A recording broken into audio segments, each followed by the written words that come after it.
Komisi 6 DPR RI berharap penyertaan modal negara atau PMN untuk sejumlah BUMN dapat mendongkrak pertumbuhan ekonomi yang positif.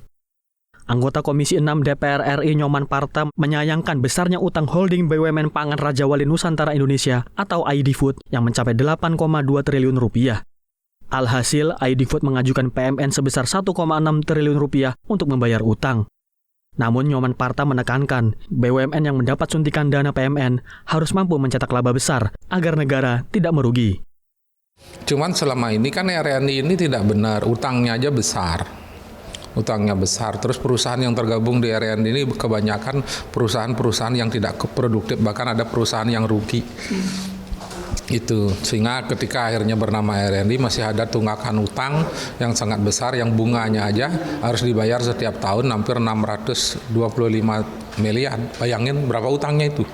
Yang saya khawatirkan adalah ketika RNI dikasih uang justru tidak produktif, justru akan dipakai untuk membayar utang. Hal senada disampaikan anggota Komisi 6 DPR RI Rudi Hartono Bangun. BUMN penerima dana PMN perlu memiliki tata kelola perusahaan yang baik, sehingga BUMN dapat mandiri secara finansial dan tidak terus-menerus bergantung pada penyertaan modal negara.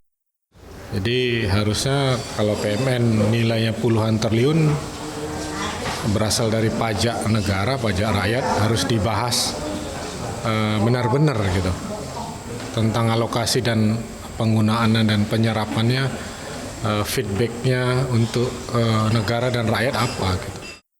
Oki Zulindra dan Julian, TVR Parlemen melaporkan.